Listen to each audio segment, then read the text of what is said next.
자, 이번에도 국제 소식인데요.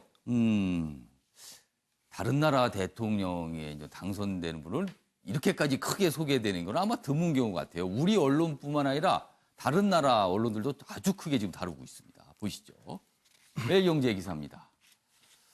좌파, 우파도 아닌 연기파 대통령. 연기파. 진짜 배우입니다. 배우 대통령이 탄생을 했습니다. 우크라이나 웃게 할까 이렇게 돼 있습니다. 여기 내용 보시면요. 여기 있습니다. 코미디언 출신 젤렌스키 대통령 당선자입니다. 기성정치 환멸에 73% 몰표를 받았습니다. 우크라이나 대선에서. 엄청나군요. 73%. 아마 전 세계 각국의 정치 지도자, 특히 대선에 나서는 정치 지도자들이 꿈에도 생각하는 득표 아닐까? 이 정도면요. 73%. 자, 내용 자세히 보시죠. 여기 보시면 반부패 대통령 연기를 통해서 국민 배우로 등극을 했습니다. 우크라이나 코미디언입니다. 히트작 이름으로 정당을 차렸다. 히트작 이름이 국민의 종, 뭐 이렇죠. 그리고 국회의원 면책 특권 없애고 부가세 폐지 등 파격적인 공약이 호응을 얻었다. 그 드라마 제목이요. 그러니까 이 젤렌스키 당선자가 출연했던 드라마 제목이 국민의 종인데 어떤 평범한 교사가 깨달음을 얻으면서 정치에 도전을 하는 과정. 거기서 아주 통쾌한 얘기들을 하는 이런 모습에 담긴 드라마라고 하는데요. 그 드라마가 워낙 인기를 끄니까 그리고 결국은 그 드라마에서 대통령 연기를 합니다. 근데 실제 대통령이 된 겁니다. 여기 보시면 주요 공약을 좀 보겠습니다. 요것도 눈길이 끄는데 이렇네요. 대통령, 국회의원, 법관, 면책 특권 폐지. 부패에 지긋지긋한 국민들이 여기에 환호를 한 겁니다. 그리고 부정부패는 무관용 원칙을 도입한다. 그리고요, 부가세 폐지. 그리고 법인세는 5% 일률 과세한다. 이런 부분도 아마 호소를 한 것 같습니다. 그리고 여기 보면 보건, 교육, 인프라 개선, 저소득층 의료비 지원 등 이런 얘기를 공약으로 내걸었습니다.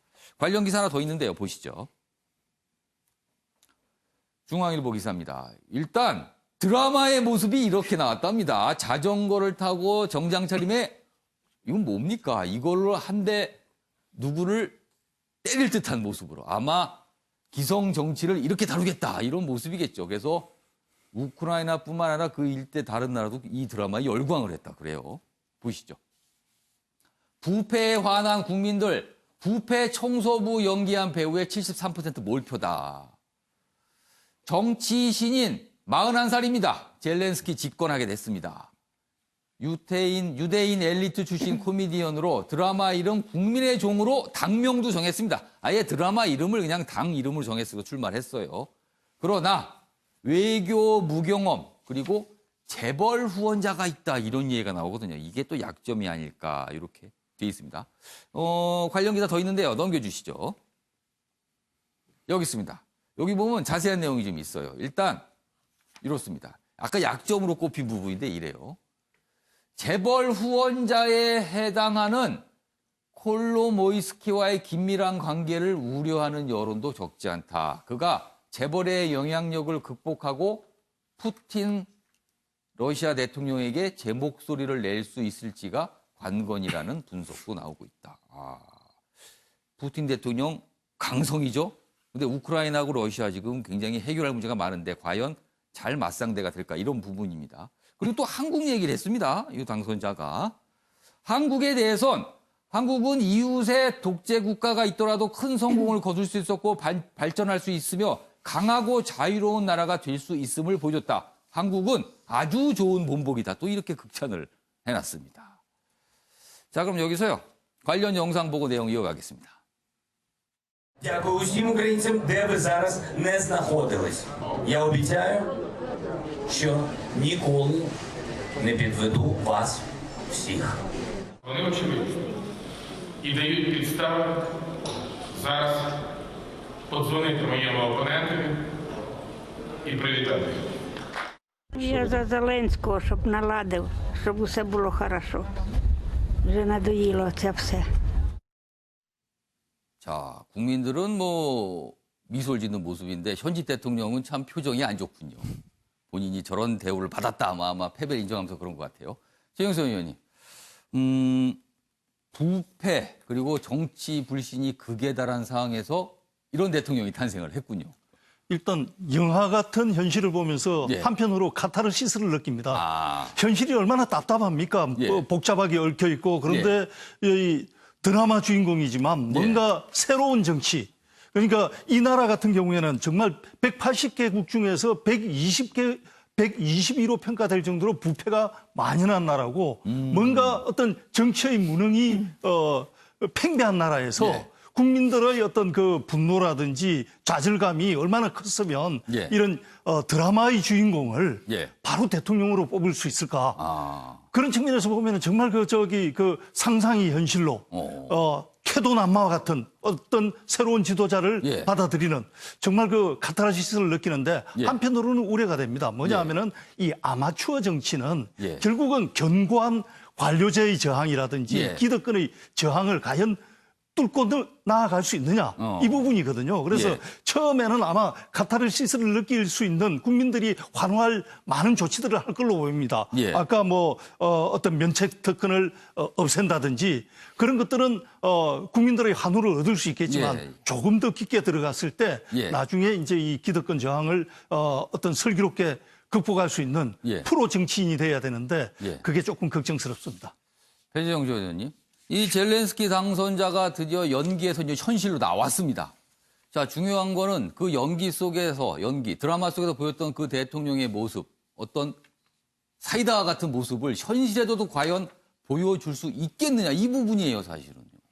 저는 잘해주셨으면 좋겠어요. 어. 예, 금방 우리 최 의원님 말씀을 하셨습니다만 예. 국민들께서 그 부패에 찌들어 있는 나라에 대한 걱정을 한번 반전시켜 보자 이런 의미에서 새 예. 대통령을 뽑았을 텐데 예. 걱정이 많을 것 같습니다. 어. 뭐 기득권의 저항도 있겠지만 정치라는 것이 그야말로 타협의 어떤 예술인데 그 정도의 노하우가 없으신 분이 잘 해낼 수 있을까 이런 염려가 있을 수밖에 없거든요. 일단은 정치의 경험이 없다. 드라마 그렇죠. 속에서만 경험을 했지 현실 정치 경험이 없다라는 그렇죠. 것도 1년 지적되고 남짓 있네요. 정치에 입문한 지 예. 1년 남짓이라고 하는데 걱정스럽습니다만 어. 이 뭐 저도 대한민국 국민이지만 예. 우크라이나의 또 성공을 바라는 그런 기원을 좀 보내고 싶네요. 알겠습니다. 이규환 변호사, 이 기사들을 우리나라뿐만 아니라 많은 나라들이 이렇게 크게 다루고 있거든요. 예. 그거는 그만큼 자국 정치에 대한 불만들이 그래도 있기 때문에 그런 거 아닐까 하는 생각 들어요. 예, 그건 정말 맞는 말씀이고요. 예. 그 현실적으로 이게 가능할까에 대한 의문점이 많았는데 예. 어쨌든 현실화된 걸 보면 예. 제가 우크라이나 국민이었으면 투표하기 전에 이런 의문점이 들었을 것 같아요. 과연 이분이 대통령직을 제대로 수행을 할까? 예. 과연 대통령이 자격이 있는가? 이런 부분들에 대한 고민을 충분히 했을 텐데 그 결론은 자격이 있다. 이렇게 나온 거 아니겠습니까? 그렇죠. 있으니까 저렇게 73%나 득표를 하죠. 예. 저는 그것이 바로 득표율을 말을 해준다. 저는 이렇게 보고 있거든요. 득표율이 73%가 나왔는데 예. 단순히 인기만에 의해서 얻어질 수 있는 것인가? 저는 그렇게 보지 않습니다. 이 새로 된 신임 대통령이 예. 충분히 할 자격이 있다에 대한 평가가 예. 73%의 득표로 나왔다고 보고요. 예. 그 득표율을 판단하게 만든 이유 자체는 어떻게 보면 공약이 말을 해준다. 예. 단순히 코미디언이었다면 공약이 국민의 공감을 얻기 어려웠을 것이다. 예. 근데 어쨌든 공약이 부정부패 부분에 대해서 무관용 원칙을 도입한다든지 예. 뭐 이런 여러 가지 이야기들이 있는데 그 부분들이 국민들이 공감을 얻었다. 예. 그래서 득표율을 얻어졌기 때문에 예. 적어도 현재까지는 국민들은 이 새로운 대통령에 대한 자격에 대해서 의심하지 않는다. 예. 저는 이렇게 보고 봐야 될 것 같습니다. 양지열 변호사, 이 상황을 보면서 우리나라 정치인들이 좀 뭘 느껴야 될까요? 저는 아까부터 이 정당 이름이 참 절묘하다. 국민의 종. 그러니까 그 부분을 잊지 말아야 될 것 같은데 다만 이제 참 그렇습니다. 73%라고 하지만 또 20%가 넘는 사람들은 여전히 또 반대하고 있거든요. 그렇지만 그분들도 또 역시 우크라이나 국민들 아니겠습니까? 예, 예. 그런 분들을 어떻게 설득하며 이끌어 나갈지가 앞으로의 관건이고 많은 국가에서 똑같이 느끼는 그런 문제점이 아닐까 싶습니다. 그거를 다 극복해야 할지. 거기에 이제 아까 말한 것처럼 예. 옆에 이제 북한이라는 강한 독재국가 있는데도 불구하고 극복을 해놨다. 예. 푸틴을 어떻게 극복해낼까. 아마 그런 걸 떠올리면서 한 말 예, 같습니다. 그러니까 그 부분이 아마 이제 신임 대통령으로서는 가장 큰 문제. 우크라이나가 어느 나라나 예. 그러니까 지금 중소국가들 특히 예. 이제 중앙아시아 국가들이 그동안 과거의 소련 때부터 지금의 러시아 예. 때 이 영향력이라는 것을 못 벗어나서 아직까지도 예. 국가 내부가 안정되지 않았던 부분들이 크거든요. 가장 큰 과제는 내부의 어떤 한 20% 넘는 여전히 반발하고 있는 세력 그리고 거기에 더해서 외부의 푸틴이라는 강한 그 정말 그 독재국가 거의 사실상 요즘 이제 독재로 예. 돌아서고 있는 러시아를 어떻게 견제할까 과제겠죠. 러시아의 푸틴 대통령은 우크라이나 상황을 좀 어떻게 보고 있을까요? 아마 여러 가지 생각을 하고 있지 않을까 합니다. 알겠습니다.